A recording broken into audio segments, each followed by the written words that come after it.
जिस तरीके से विधानसभा के चुनाव लगातार पास आ रहे हैं, मैं समझता हूं उस तरीके से भारतीय जनता पार्टी के नेताओं की और जो उच्च पद पे बैठे हुए नेतागण हैं, जिसमें मुख्यमंत्री है, मंत्री है, उनकी बौखलाहट जग जाहिर हो रही है।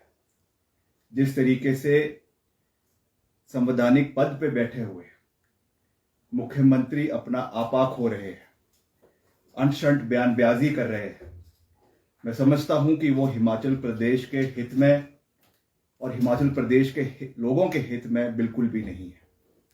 पिछले कुछ दिन से जब से कांग्रेस पार्टी की मुहिम लगातार हिमाचल प्रदेश के कोने कोने में तूल पकड़ रही है, जन विरोधी नीतियों के खिलाफ जो कार्यक्रम हो रहे हैं, चाहे वो अग्निपथ योजना के खिलाफ जो जोरदार प्रदर्शन हिमाचल प्रदेश के कोने कोने में कांग्रेस पार्टी ने किया और युवाओं ने बढ़ चढ़कर इसमें हिस्सा लिया, जिस तरीके से जो विरोध केंद्र सरकार का और प्रदेश सरकार का खास रूप से इस योजना के अंतर्गत हो रहा है, उसके ऊपर अगर हिमाचल की खास रूप से बात करें तो जिस तरीके से यहाँ पर भी हिमाचल में भी जो पुलिस का कांस्टेबल का भर्ती का मामला है, जिसमें अभी तक कोई भी कार्य इस वर्तमान सरकार ने नहीं किया है, कोई भी तफ्तीश नहीं हुई है, सीबीआई का नामो निशान हिमाचल प्रदेश के अंदर नहीं है, कोई रोजगार के साधन प्रदेश के अंदर पैदा नहीं हो रहे हैं, केंद्र से कोई मदद हिमाचल प्रदेश को नहीं मिल रही है।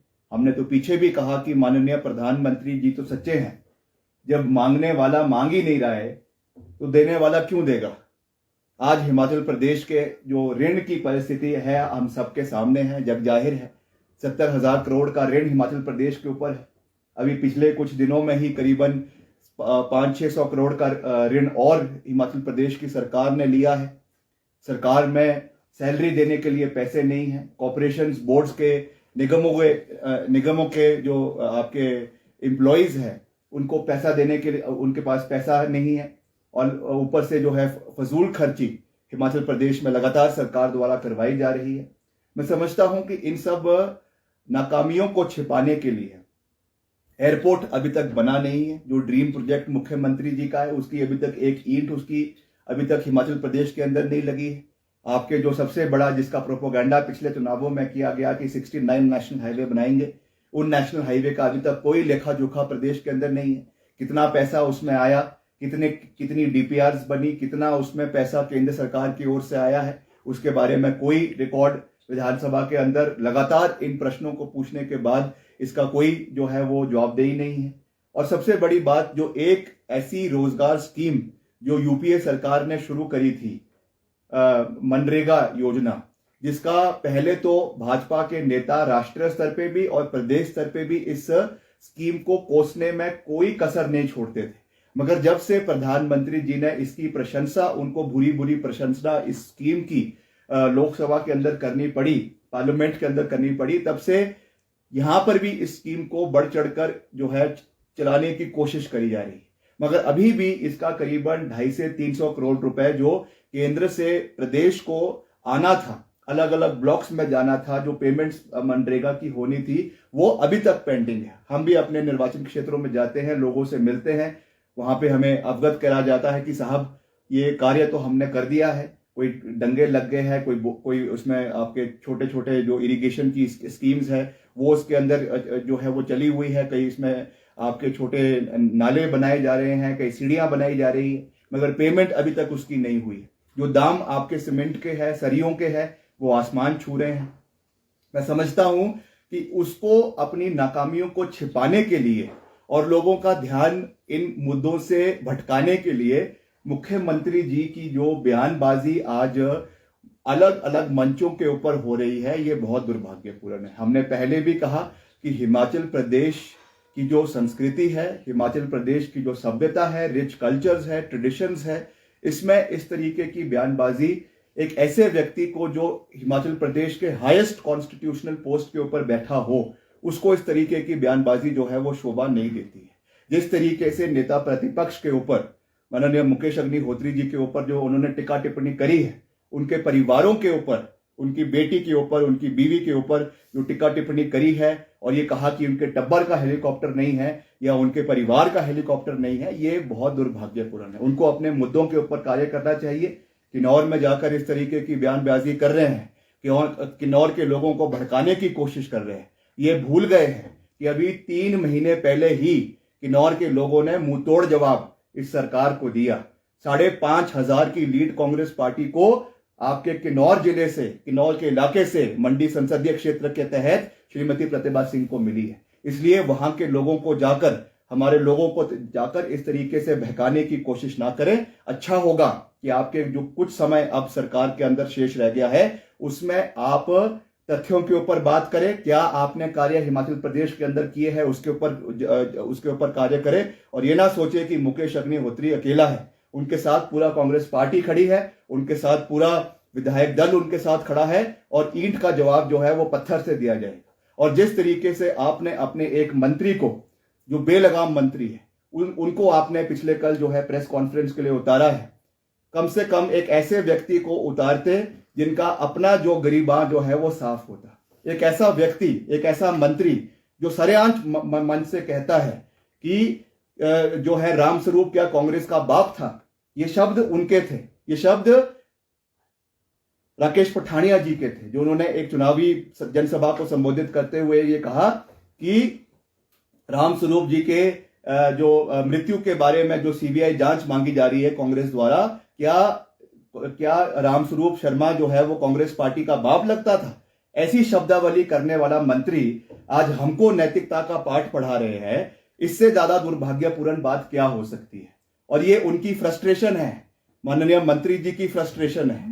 जिस तरीके से वहां पे उन्हीं की पार्टी के नेताओं ने उनकी घेराबंदी करी हुई है, इस बारी जो निक्का है वो इस मंत्री को जरूर मुकाएगा। और जो वहां पर जो है इस बारी उनकी हार जो है वो नूरपुर के अंदर पूरी तरीके से निश्चित है। इसलिए इस तरीके से बुखलाहट में इस तरीके के जो बयान माननीय मंत्री जी दे रहे हैं, मैं समझता हूं वो बहुत दुर्भाग्यपूर्ण है। उनको अपनी जो है विभाग से संबंधित बातें करनी चाहिए। 2 साल उनको मंत्री बने हुए हैं, क्या उनकी उपलब्धियां हैं, क्या स्पोर्ट्स डिपार्टमेंट की उपलब्धियां हैं, क्या आपके फॉरेस्ट डिपार्टमेंट की उपलब्धियां हैं, उसके बारे में बात करनी चाहिए। उसका भी पूरा लेखा जोखा हम लोग लेकर आएंगे और उसको लोगों के बीच लेकर जाएंगे, और तब उनको जवाब देना होगा। इस तरीके से प्रेस कॉन्फ्रेंस करके हमको धमकाने की कोशिश जो मंत्री जी कर रहे हैं, वो भूल गए हैं कि हम एक लोकतांत्रिक प्रणाली में रहते हैं। हमारी जवाबदेही, चाहे वो नेता प्रतिपक्ष है, चाहे प्रदेश अध्यक्ष है, चाहे कांग्रेस पार्टी के नेता है, हमारी जवाबदेही केवल हिमाचल प्रदेश के लोगों के प्रति है। और हमको इस तरीके से दबाने की कोशिश जो है वो सरकार कर रही है, नेता आपके मंत्री जी कर रहे हैं, ये बहुत दुर्भाग्यपूर्ण है। जहां तक उन्होंने हरोली के अंदर जो विकास के बारे में कहा और कहा कि वहां पे वेस्टफुल एक्सपेंडिचर जो है वो आपका एक वहां पे इंडस्ट्रियल प्रोजेक्ट जो लाया गया उसमें किया गया है, मैं मंत्री जी को कहना चाहता हूं कि आप दस्तावेज उठा के दिखाइए। हिमाचल प्रदेश में कहीं अगर सबसे ज्यादा विकास किसी निर्वाचन क्षेत्र में हुआ है कुछ इलाकों में, तो वो हरोली उनमें से एक है, जहां पे कांग्रेस पार्टी की सरकार में करीबन 2000 करोड़ रुपए के विकास कार्य हुआ, जिसमें आपका जो है वो स्वा चैनलाइजेशन जो करीबन 800 करोड़ रुपए की लागत से उसका कार्य हुआ। उसके अलावा ट्रिपल आईटी वहां पर आई, इंडस्ट्रियल पार्क वहां पे इंडस्ट्रियल जोन वहां पे सैंक्शन किया गया, जिसमें 250 करोड़ रुपए केंद्र सरकार ने दिए हैं। कई और वहां पे इंफ्रास्ट्रक्चरल प्रोजेक्ट्स जो है वो हरोली के अंदर जो है बनकर तैयार हुए हैं।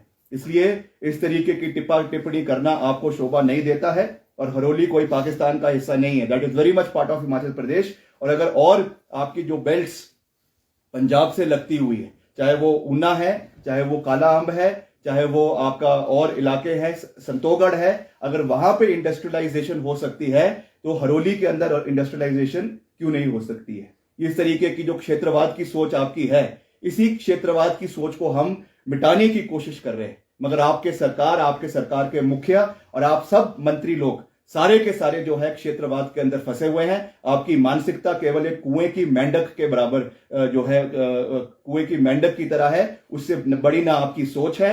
आप अपने क्षेत्र तक ही सोचते हैं, अपने जिला तक ही सोचते हैं, और जिले का हिसाब किताब भी आपको आने वाले समय में मिल जाएगा।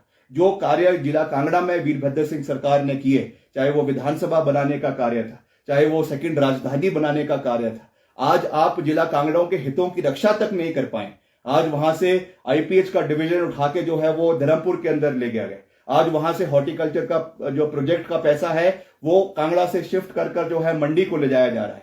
आप अपने जिला की हितों की सुरक्षा नहीं कर सकते हैं, अपने मंत्रालय के हितों की सुरक्षा नहीं कर सकते हैं। आप हमको नैतिकता का पाठ पढ़ाने की कोशिश ना करें। आपको एक ट्रेलर हमने पीछे विधानसभा के अंदर दे दिया था और आज फिर से कह रहा हूं कि आप अपनी खाल्टी के अंदर रहिए, अपने कार्य से संबंधित बातों पे बातें करिए, अपने डिपार्टमेंट के ऊपर बातें करिए, हम आपका मान सम्मान करेंगे। इस तरीके की टिप्पा टिप्पणी करेंगे तो उसका जवाब जो आपको 3 महीने बाद मिलेगा, उसका मैं आपको आज ही जो है ट्रेलर देने के लिए यहां पे बैठा हूं। और मुकेश अग्निहोत्री के खिलाफ जो आपने इस तरीके की टिप्पा टिप्पणी करी है, आप उसको उसके लिए माफी मांगिए और उसके लिए आप जो है उनसे अपोलोजाइज करिए। इसके अलावा आप कुछ पूछना चाहते हैं तो पूछ सकते हैं। सर, मंत्री जी की तरफ से ये भी कहा गया है, पहले तो जो मुकेश अग्निहोत्री वो माफी मांगे अपने बयानों के लिए, और पिछली जो कांग्रेस की सरकार रही है कोई विकासात्मक कार्य उस समय भी यहाँ पर नहीं किए गए हैं, क्योंकि जो कांग्रेस है वो बार बार कहती है कि 4 साल में प्रदेश सरकार की तरफ से क्या किया गया है। भाजपा सरकार के पास तो लंबी लिस्ट है विकासात्मक कार्य की, लेकिन कांग्रेस ने ऐसा क्या किया अपनी सरकार के समय? मैडम, अगर उनके पास इतनी लंबी लिस्ट होती अपने विकासात्मक कार्यों की तो उनका 4-0 नहीं होता लोकसभा और विधानसभा के उपचुनावों में। उसका जवाब जो है वो जनता ने हिमाचल प्रदेश में अभी उपचुनावों में उनको दे दिया। वो ट्रेलर था और उसका पूरा अभी जो है हिसाब किताब सूद समेत विधानसभा के चुनावों में उनको मिल जाएगा। कौन कितने पानी में है, क्या कार्य उन्होंने किए हैं, अभी जो मैंने बातें गिनवाई है विधानसभा के सभापटल पे भी हमने ये बातें करी है। ये आप रिकॉर्ड समेत हमको बताइए। आज फिर से आपके माध्यम से मैं पूछ रहा हूं कि 5 बड़ी उपलब्धियां ये सरकार हमें गिनवा दे। ज्यादा नहीं मैं कह रहा, 5 जो इस सरकार के समय में जो कंसीव हुई, जिसका पैसा बजटरी प्रोविजन इस सरकार से हुआ और इस सरकार के समय में ही उनके इनॉग्रेशन हुए। ऐसी 5 हमें स्कीम्स ये गिनवा दे। हम भारतीय जनता पार्टी का समर्थन करने के लिए तैयार है, जयराम ठाकुर का समर्थन करने के लिए तैयार है। आज जितने भी प्रोजेक्ट्स का इनॉग्रेशन आज तक हो रहा है वो सारे कार्य कांग्रेस पार्टी की वजह के समय में शुरू हुए। बजटरी प्रोविजन उनके समय में हुआ। उसका जीता जागता उदाहरण आपका हेलीपैड शिमला के अंदर, आपका ओपीडी ब्लॉक आईजीएमसी का शिमला के अंदर, आपका अभी जो आजीविका भवन शिमला के अंदर बना है। ये सारे के सारे प्रोजेक्ट वर्ल्ड बैंक में कांग्रेस पार्टी लेकर आई, कांग्रेस पार्टी ने कंसीव किया। और सबसे बड़ी बात जो शिमला का पेयजल योजना आ रही है, 800 करोड़ रुपए की वर्ल्ड बैंक फंडेड प्रोजेक्ट है जो सतलुज से पानी उठाकर शिमला लाया जा रहा है, जो 20 साल तक हिमाचल की राजधानी को पेयजल संकट से दूर करेगा। This was also conceived bye Congress government. इसकी बजटरी प्रोविजन यूपीए के कांग्रेस के समय में हुआ, वर्ल्ड बैंक फंडेड है। तो ये सारे कार्य हमारे समय के हैं। मैं फिर से कह रहा हूं कि वो 5 ऐसे कार्य गिनवा दे जिनका बजटरी प्रोविजन इस सरकार ने करवाया और जो इनॉग्रेशन के लिए तैयार है। सर, एक चीज और उनकी तरफ से जो कही गई कि सहेली शब्द का जो इस्तेमाल किया गया है मुकेश अग्निहोत्री जी की तरफ से, एक तो वो असंवैधानिक है और दूसरी तरफ से उन्होंने ये जरूर कहा है कि जो भाजपा है उन्होंने हाथों में चूड़ियां नहीं पहन रखी, वो भी इस तरह की जो बयानों का जवाब देने के लिए तैयार है। ये बात उनकी तरफ से। देखिए, मंत्री जी की शब्दकोश की डिक्शनरी कहां से वो लेके आते हैं भगवान जाने। शब्द सहेली शब्द कहां से अनपार्लियामेंट्री हो गया, मुझे तो इसके बारे में कोई ज्ञान है। सहेली शब्द हर व्यक्ति, सहेली शब्द जो है एक लड़की की एक मित्र को कहा जाता है और it is a very common word that is used in everyday language. तो मुझे नहीं लगता इसका कोई अनपार्लियामेंट्री इसका कोई मतलब है। जिस कॉन्टेक्स्ट में उन्होंने कहा है माननीय अग्निहोत्री जी ने, उन्होंने कहा कि अगर आप हमारे परिवार के ऊपर हिट करेंगे तो इट इज बट ऑब्वियस कि उसका जो है इक्वल आपको रिस्पॉन्स मिलेगा।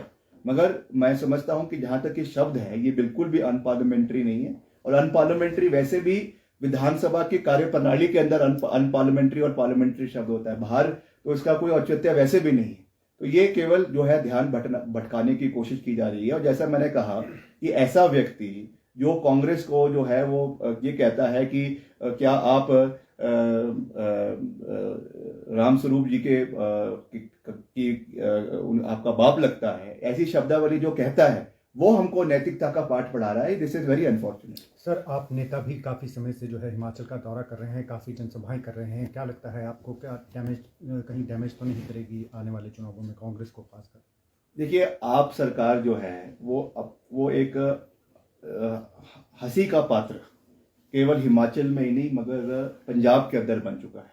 आप पंजाब के अंदर देखेंगे आजकल विधानसभा जो पंजाब की है वो चली हुई है, और जिस तरीके से वहां पे आंकड़े पेश किए जा रहे हैं, जिस तरीके से आप सरकार की कार्यप्रणाली जो पंजाब के अंदर है, वो इस चीज को दर्शाता है कि ये एक नौसखिया सरकार है। इनके पास गवर्नेंस का कोई हिसाब किताब नहीं है। जिस तरीके से मुख्यमंत्री अरविंद केजरीवाल का ये सिक्योरिटी गार्ड बनकर रह गए, वहां पे गाड़ी के ऊपर जो है मुख्यमंत्री दिल्ली के हैं और सिक्योरिटी गार्ड के रूप में नीचे जो है पंजाब के मुख्यमंत्री है। जहां पर उनको आंकड़े सूट करते हैं, एनसीआर के आंकड़े वो दे देते हैं। जब कहते हैं कि स्कूल दिल्ली के सबसे ऊपर है, उस समय वो जो है दिल्ली एनसीआर के आंकड़े ले लेते हैं। जब वही दिल्ली के एनसीआर के आंकड़े कहते हैं कि लॉ एंड ऑर्डर की परिस्थिति वहां पर खराब है, तो वो जो है वो दिल्ली पुलिस के ऊपर उसको थोपने की कोशिश करते हैं। और वही चीज हिमाचल के अंदर है। मैं तो फिर से इस बात को दोहरा रहा हूं कि हिमाचल प्रदेश में केवल एक मॉडल सक्सेसफुल हुआ है, वो है वीरभद्र सिंह विकास मॉडल।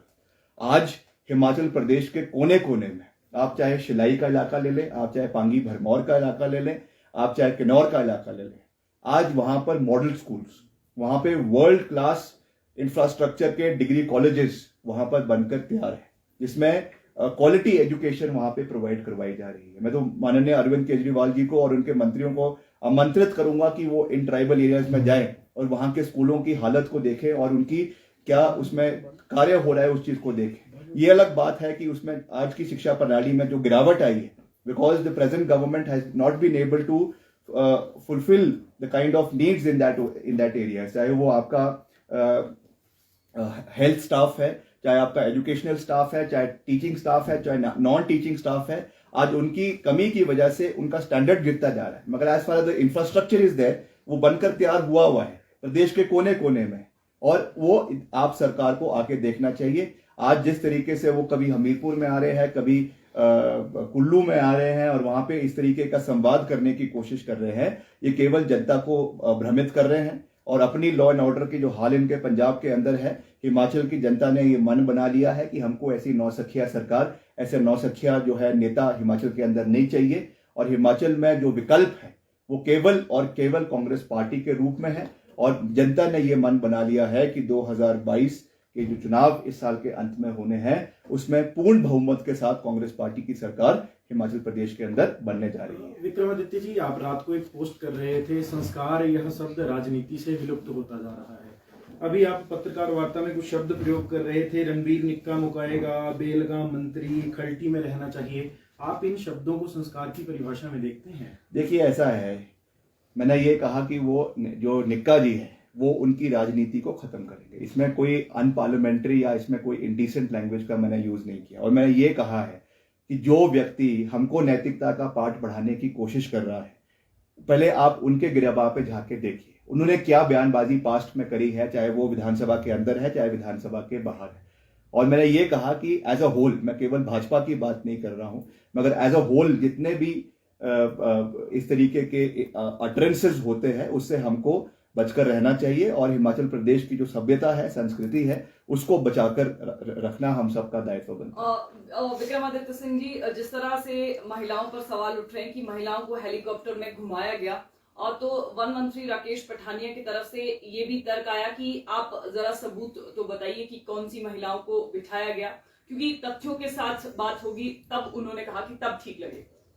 समय रहते हुए उसका भी हिसाब किताब मंत्री जी को दे दिया जाएगा।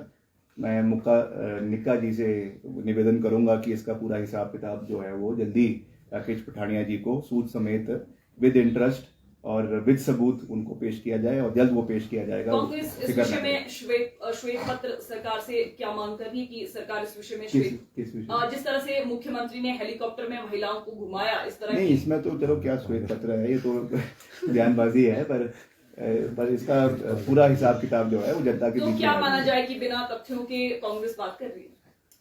देखिए, श्वेत पत्र किसके लिए मांगा जाता है? जो फाइनेंशियल रिकॉर्ड है, गवर्नमेंट रिकॉर्ड है। This is not a government record.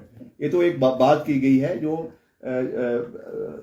Government की फंक्शनिंग से अलग है, मगर ये भी एक ऐसा नहीं है कि ये जो पब्लिक डोमेन में ये बातें हैं, अब उसको उठाई दिया गया है अगर उस पर्दे को उठाई दिया गया है तो निश्चित तौर से माननीय मुकेश जी उस बात को आने वाले समय में स्पष्ट करेंगे। तो हम मान के चलें कि पर्दा उठेगा।